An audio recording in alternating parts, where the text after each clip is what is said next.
السلام علیکم، بسم اللہ الرحمن الرحیم۔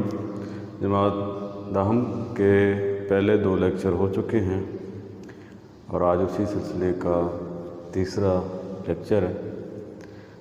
پہلے لیکچر میں آپ کو معروضی پیپر بتایا گیا، دوسرے لیکچر میں جو ہے وہ آپ کو انشائیہ پیپر بتایا گیا، اور پھر انشائیہ پیپر کے ساتھ ساتھ آپ کو مکمل طور پر یہ بھی بتایا گیا کہ ہر سوال کو کس طرح حل کرنا ہے۔ پچھلے لیکچر میں نے سوال نمبر 2 اور سوال نمبر 3 بتایا تھا، اور آج آپ کو سوال نمبر 4، سوال نمبر 5، 6 اور 7 بتائے جائیں گے تاکہ آپ کا انشائیہ پیپر مکمل ہو جائے اور پھر ہم اپنے سلیبس کی طرف آ سکیں۔ تو آج ہم اپنی بات کی ابتدا کر رہے ہیں سوال نمبر 4 سے۔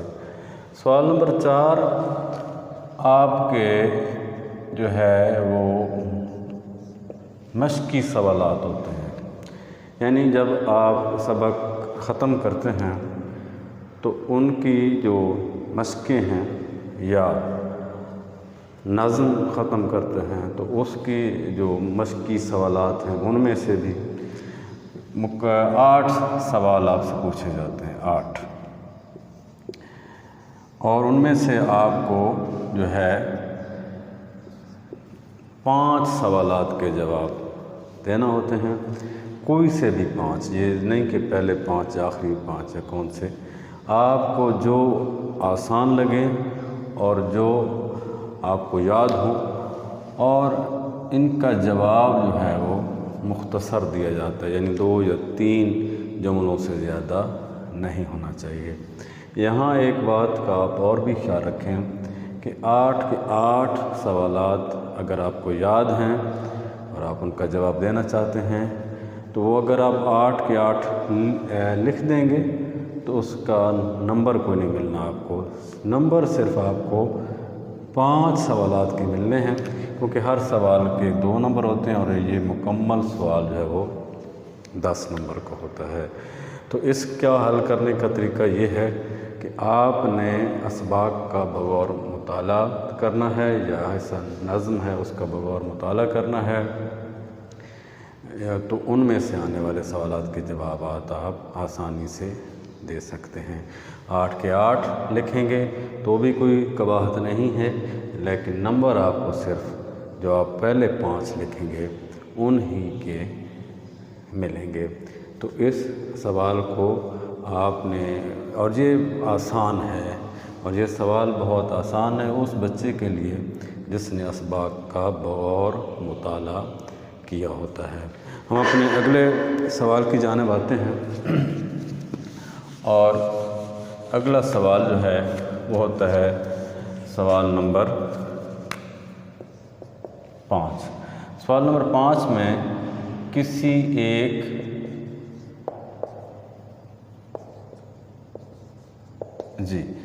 ایک سبق کا خلاصہ لکھنے کو کہا جاتا ہے، اور اس سوال کے 5 نمبر ہوتے ہیں۔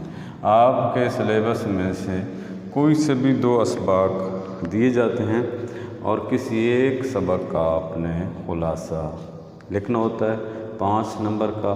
اب خلاصہ کیا ہوتا ہے کسی سبق کا؟ تو اسی سبق جو آپ لکھ رہے ہیں، چاہے نمبر 1 لکھ رہے ہیں یا نمبر 2 لکھ رہے ہیں، جو آپ کو یاد ہے۔ یہاں یہ بات بھی بتاتا چلوں کہ آپ نے انتخاب اس سبق کا کرنا ہے جو آپ کو یاد ہے۔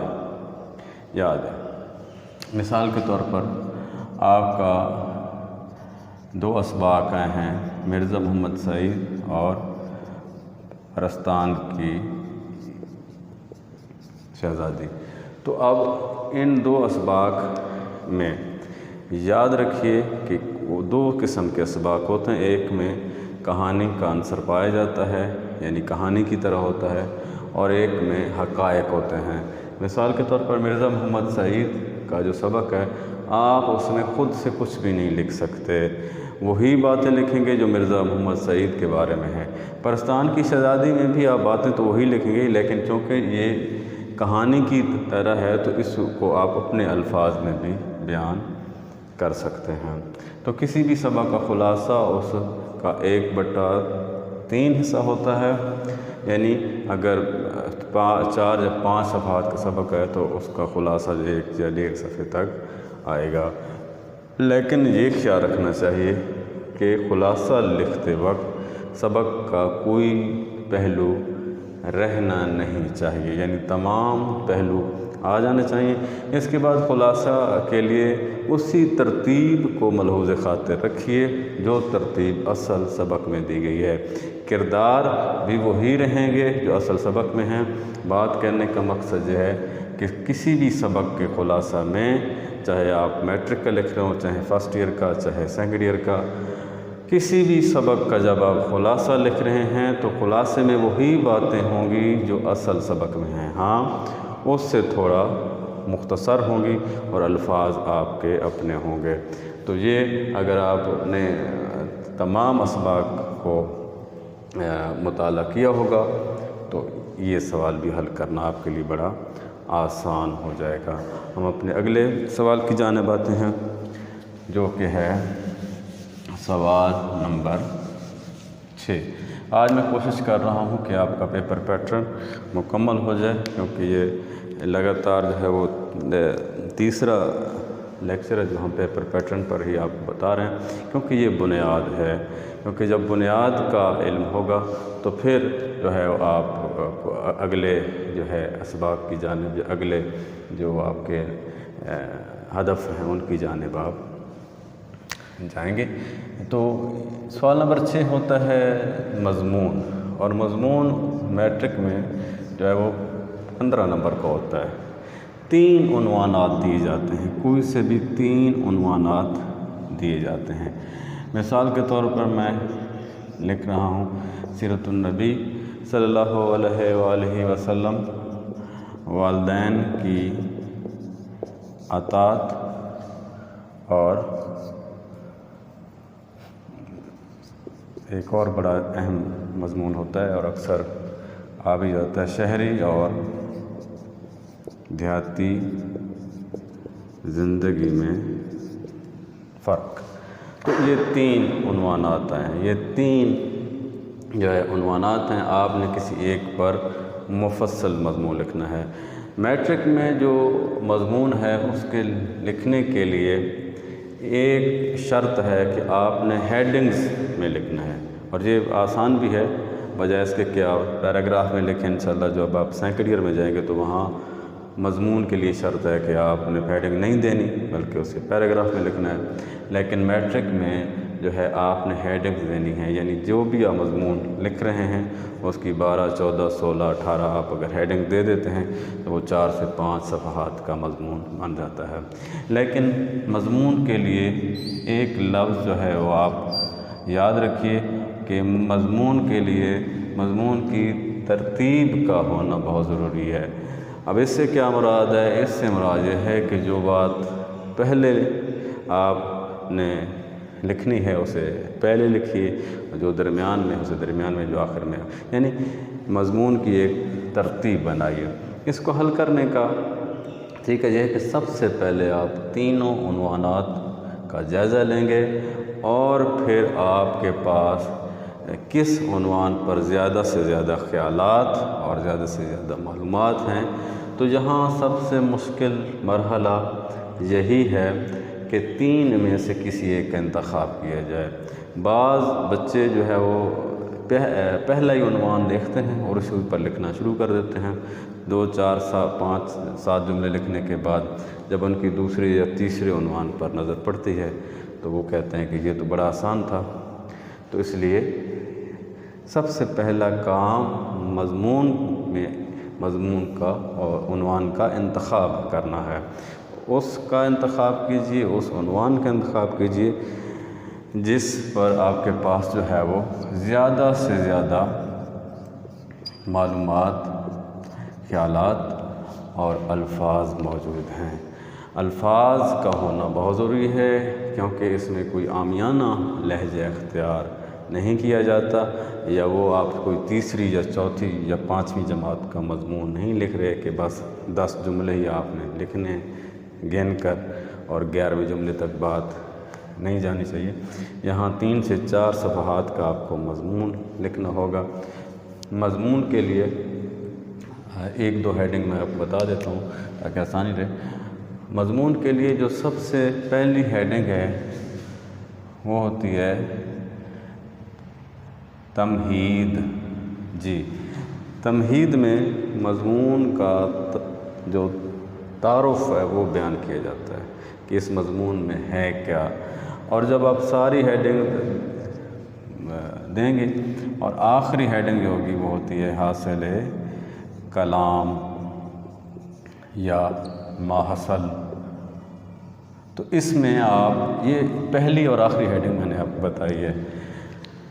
حاصل کلام میں جو ہے جتنا آپ نے اوپر مضمون لکھا ہے اس کا خلاصہ لکھ دیں گے، تو یہ ایک الگ سے ہیڈنگ بن جائے گی اور پڑھنے والے کے لیے بھی آسان ہوگا کہ اس نے پورے مضمون کا آخر پہ پھر جو ہے وہ ایک جائزہ لیا ہے۔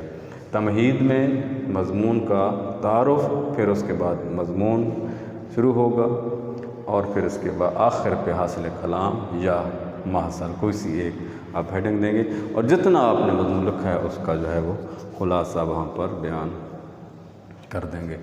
مضمون لکھنا یاد رکھیے اردو میں سب سے مشکل بات ہے۔ ہم جو ہے وہ کاغذ اور قلم لے کے بیٹھے رہتے ہیں اور ہمارے پاس خیالات نہیں ہوتے یا الفاظ نہیں ہوتے تو ہم نہیں لکھ سکتے۔ تو اس کے لیے آپ کے پاس معلومات کا ہونا ضروری ہے، خیالات، اور پھر آپ نے جو میں نے یہ بات بتائی جو سب سے پہلے ترتیب کا ہونا ضروری ہے۔ یعنی اگر آپ کسی شخصیت پر مضمون لکھ رہے ہیں تو پہلے جو ہے وہ تمہید، پھر تاریخ ولادت، پھر اس کی ابتدائی تعلیم، پھر جو اس نے کارہائے نمایاں سر انجام دی، حالات زندگی، اگر کتابیں ہیں تو کتابیں کے عنوانات اور اس کی جو ہے وہ خدمات، اور آخر پہ پھر حاصل کلام، اور پھر جو ہے اس کا انتقال۔ یعنی جب پیدائش لکھنا ہو تو پیدائش لکھے، جب اس کا انتقال لکھنا ہو تو انتقال۔ ایسا نہ ہو کہ انتقال پہلے لکھ دیں اور آخر پہ اس کی جو ہے ولادت کا سن لکھ رہے ہوں۔ تو ترتیب کا مطلب آپ میرے خیال میں سمجھ چکے ہوں گے۔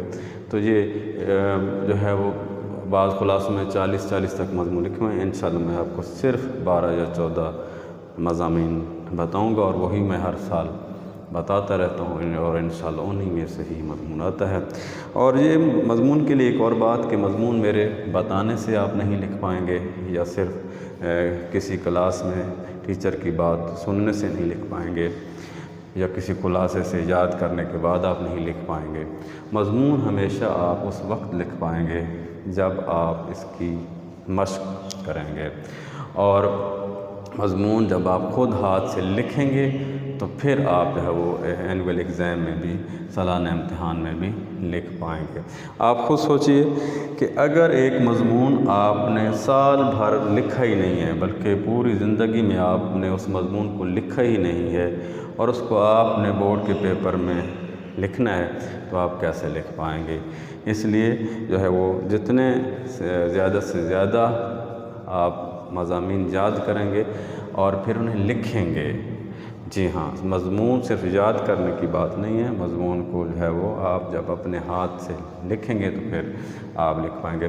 اس کے بعد اس مضمون میں جو ہے وہ آیات، احادیث اگر موضوع کے مطابق ہیں ان کا بھی حوالہ دیا جا سکتا ہے، اقوال بھی لکھے جا سکتے ہیں، جو ہے کوئی روایت، کوئی کہانی، کوئی واقعہ، اور پھر سب سے بڑی بات کہ اشعار بھی لکھے جا سکتے ہیں، لیکن اشعار کا مستند ہونا بہت ضروری ہے۔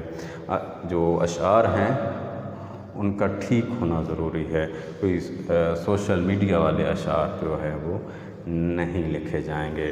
تو یہ ساری چیزیں آپ مضمون میں لکھ سکتے ہیں، اپنا اظہار خیال، معلومات، اپنے خیالات، اشعار، اقوال، احادیث، آیات، یہ ساری چیزیں جب ملتی ہیں اور ہیڈنگز بنتی ہیں مختلف تو آپ ایک اچھا مضمون لکھ پاتے ہیں۔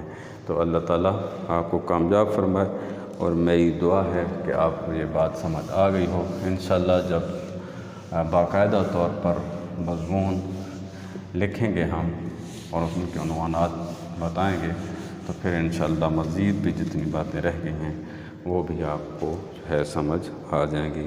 ہم آج کے آخری سوال اور آپ کے پیپر پیٹرن کے آخری سوال کی جانب آتے ہیں، جو کہ ہے سوال نمبر 7۔ یہ جو ہے وہ بڑا ہی آسان جو ہے سوال ہے۔ اس میں پیراگراف کے سوال جواب ہوتے ہیں۔ اردو میں کہیں سے کوئی بھی پیراگراف آ جاتا ہے، ضروری نہیں کہ یہ پہلے آپ نے پڑھا ہو یا نہ پڑھا ہو، اور پھر اسی میں سے نیچے جو ہے وہ 5 سوالات پوچھے گئے ہوتے ہیں۔ بعض اوقات اس پیراگراف کا عنوان بھی پوچھ لیتا ہے اور اسی میں سے سوالات ہوتے ہیں۔ اس کا حل کرنے کا طریقہ یہ ہے کہ سب سے پہلے آپ 3 یا 4 مرتبہ اس کا بغور مطالعہ کریں گے تو جواب اسی کے اندر ہی آپ کو مل جائیں گے۔ لیکن یہ کوئی کاپی پیسٹ والا نہیں ہے کہ یہاں سے کاپی کیا اور اس کے جواب میں پیسٹ کر دیا۔ تھوڑا بہت اپنی طرف سے بھی اضافہ جو موضوع کے حوالے سے ہو وہ بھی ضروری ہوتا ہے۔ اس کا عنوان پوچھا جاتا ہے اس کے بارے میں، یعنی آپ نے اسی بات کو لے کر تھوڑا سا اپنے الفاظ میں اس کو بیان کر کے ان جوابات میں لکھنا ہوتا ہے۔ اس سوال کے بھی 10 نمبر ہوتے ہیں، 5 سوالات ہوتے ہیں اور ہر سوال کے 2 نمبر ہوتے ہیں۔ یہ بھی جتنی زیادہ آپ مشق کریں گے اتنا ہی اس کا جو ہے آپ جو ہے وہ ثمر حاصل کر پائیں گے۔ تو پیراگراف کو پڑھنا ہے، اس میں سے آنے والے سوالات کو سمجھنا ہے اور پھر اس کا جواب دینا ہے۔ جوابات اسی پیراگراف میں موجود ہوتے ہیں، لیکن ان کو تھوڑا سا اپنے الفاظ میں اور تھوڑا اس کو معلوماتی بنا کر جو ہے وہ جواب آپ نے لکھنا ہے۔ یاد رکھیے یہ اردو کا جو ہے وہ آپ کا میٹرک کا جو پیپر ہے اس میں 7 سوالات، 75 نمبر، 3 گھنٹے کا وقت جو ہے آپ کو دیا جاتا ہے۔ تو یہ ساری چیزیں اگر آپ پہلے 2 لیکچر دیکھیں گے تو ان میں آپ کو مل جائیں گی، اور آج میں نے آپ کو سوال نمبر 5، 6 اور 7 بتایا ہے۔ اللہ تعالیٰ آپ کو خوش رکھے۔ انشاءاللہ اگلے لیکچر میں ہم حمد کا مطالعہ کریں گے اور اس کے بعد ہے ایک سبق پڑھیں گے، پھر اس کے بعد ایک غزل پڑھیں گے، اور اسی ترتیب سے انشاءاللہ تعالی ہم آپ کو ساری چیزیں جو ہے وہ بتاتے رہیں گے۔ آپ سلامت رہیں۔ حسن جعفری کو اجازت دیجیے۔ اللہ حافظ۔